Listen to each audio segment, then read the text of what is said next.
Hey there YouTube, Noah back here with another video for y'all.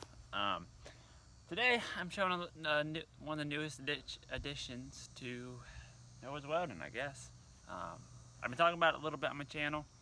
I finally walked out, it was like a week ago, it's when I got it, but I finally get around to making this video for y'all. Literally been in the shop ever since I bought it. I bought it home, put it in the shop, and then I didn't have time to do anything with it. So now I can show y'all what it is. So y'all probably can see by the thumbnail, but this is a Bobcat 250 AC/DC welder, just a standard carbureted version. It has how many hours? 371 hours on it. Bought this from a buddy of mine. He upgraded to a Lincoln Advantage. He did a lot more pipe welding and stuff of that nature. Well, the Advantage is a better fit for him. So he just bought this. I think it was 2 years ago, a year and a half, 2 years ago, something like that. Been running on his truck ever since. He did some pipe welding with this thing. I've welded with this when I worked with him a bit. The machine runs great, welds just fine. I mean, I have nothing really to compare it to other than my big air pack, but other than that, I mean, it seems like a good welder. Seems like it's gonna do everything I need it to do. It's gonna be set up in this truck in the Silverado. I'm thinking about making a skid where the welder and those bottles sit on, and then probably a little toolbox so I can put leads and a grinder. Just have a self-contained rig. That way, if I need it in this truck, I put it in this truck. If I need it in the welding truck, I put it in that truck. If I need to put it on a trailer, I can put it on a trailer. Anything I need, I can. Very versatile is what my theory is in this thing. So I'll start it up for y'all, just so then y'all can tell it when it runs.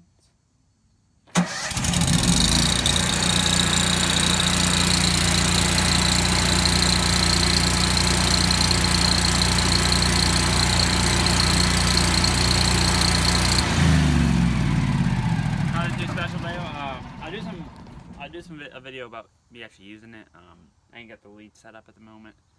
I'm buying leads and all that for it, so all that stuff costs money. And after just buying a welder, money isn't always as prevalent as you wish it could be.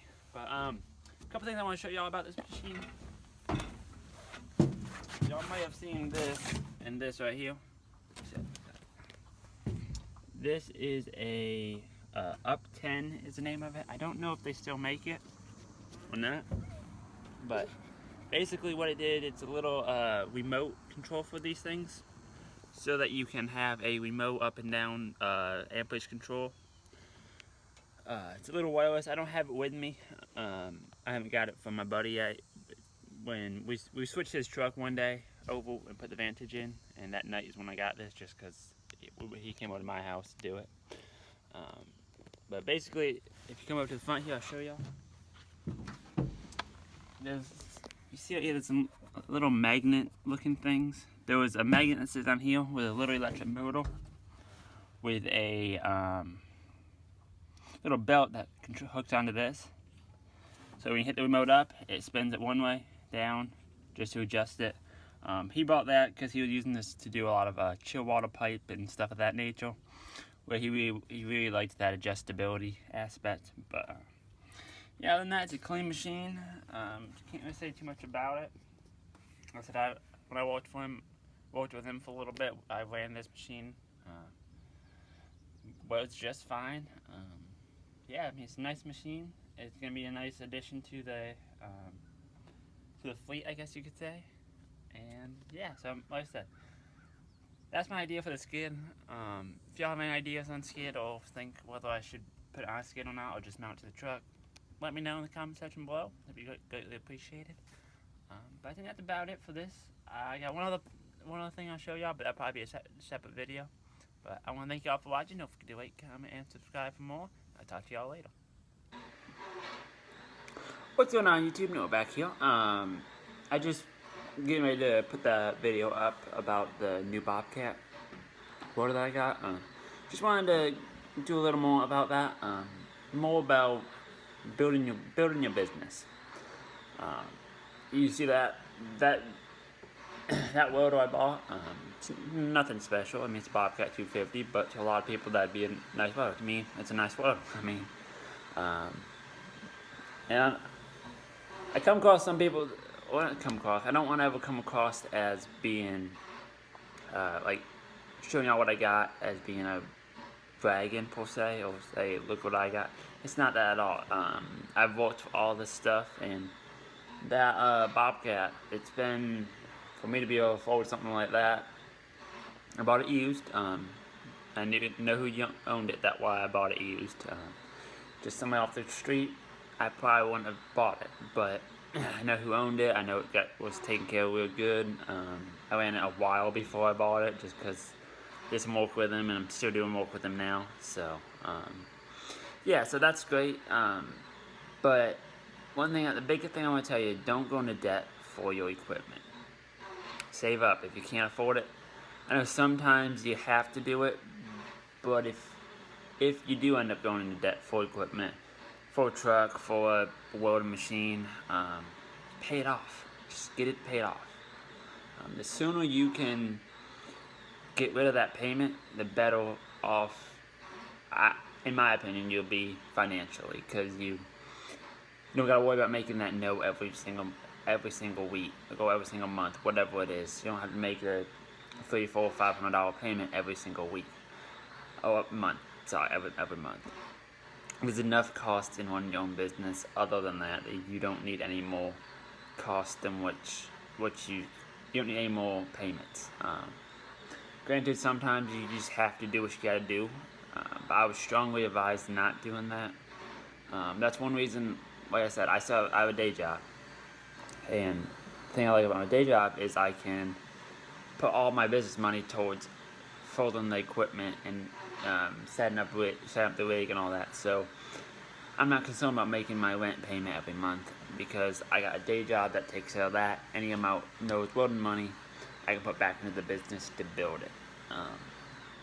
And like I said, that thing been about 2 years in the making. Not that specific routine, but being able to get to a point where I can buy that.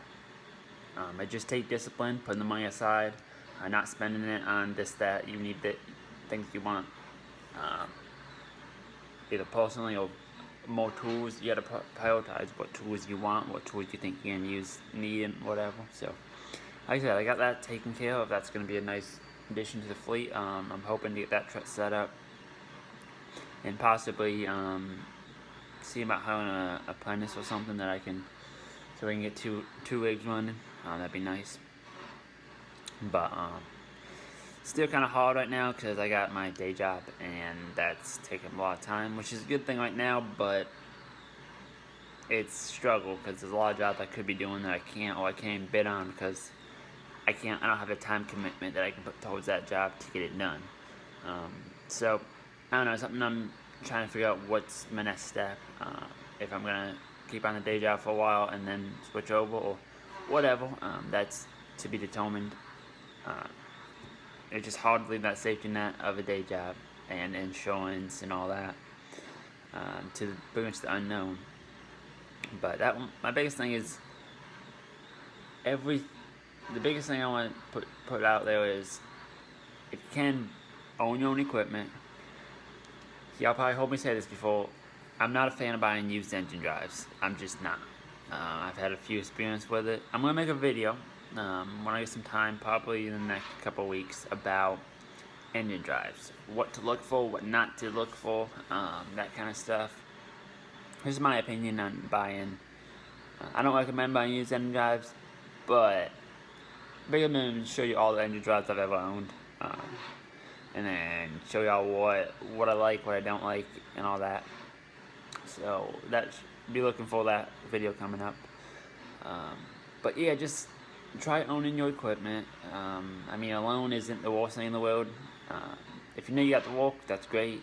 I mean, if you're on a 6-month project or something, and you know you're getting paid this much, pretty much this month, unless something happens, and you can afford it, okay, that's one thing. But I'm just not a fan of getting a loan on equipment, because I need to be able to let that stuff sit if I need it to.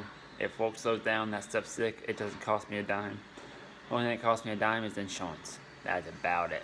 And that's easy money to make up, in my opinion. So anyway, I think I'm blabbing at this moment, but one thing I would recommend that I'm trying to get into my business, is I have a business checking account and a business savings account. I'm automatic transfer to the savings for two different purposes. For one, for taxes, so I can put money aside, so I can pay my taxes at the end of the year. I don't do it quarterly because I'm a DBA, so I only have to do it at the end of the year when I do my personal taxes. So do that, pay your taxes, and then just for equipment breakdown, so you have the money if something happens. Don't just spend everything you make. I'm terrible about still spending what I make. If it wasn't for my savings, I'd be spending a lot more money, but I'm getting better at that. I'm getting more organized, getting more on a budget per se on my business. It's kind of hard in my opinion, but it's easier than I try thinking it is. So if I can get that more on a budget where I can say, hey, I got this much allotted for this month. Then if it changes, say I get a project that I need a ton of flux core, and I don't use much flux core, okay, then it just into the job. But I just got to make sure that actually comes out of the job and not out of my pocket. But anyway, I know this is blabbing, but I just wanted to make that little just want to tell y'all that all this stuff takes work, and anybody that wants to get there, if you put enough work in it and enough time, you can get there. Don't get discouraged by seeing, oh, I don't have a Bobcat, oh, I don't have a Trailblazer, I don't have a Welder, I don't have a truck, I don't have this, that, and the other. You can do a lot with what you got. The best welder you got can be the one that you have, or people get caught up on brands a lot, which me personally, Mill, Lincoln, even Hobart, they're the big three basically. Even Aesop, I haven't really tried that, but it doesn't have to be any of them. See, my theory is if I can buy a name brand used, a decent quality, I'm happy with that. I want to buy new, but we know the money just not there. So if you want to get into this business, just get started. It doesn't matter if you have a little Harbor Freight welder or a little Lincoln MP210 or MP whatever, and a generator that works too. A little Maxstar with a generator, that's great. A little Thunderbolt, how about Thunderbolt? It's like $300-400. Get you a generator. You can do stick welding on site. I mean, yes, you don't have the full setup rig, but it's starting somewhere. You can do gate repairs. You can do small little jobs that will make you money so you can get to where you want to get.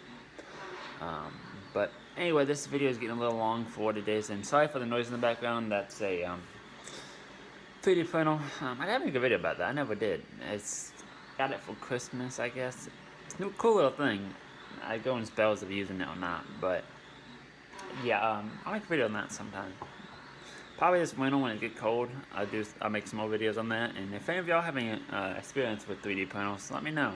You might be able to help me out, or I can help you maybe. I don't know. I really doubt. I don't know that much. I just kind of try and error engineering with it. But anyway, I want to thank y'all for watching. Don't forget to rate, comment, and subscribe for more. And I'll talk to y'all later.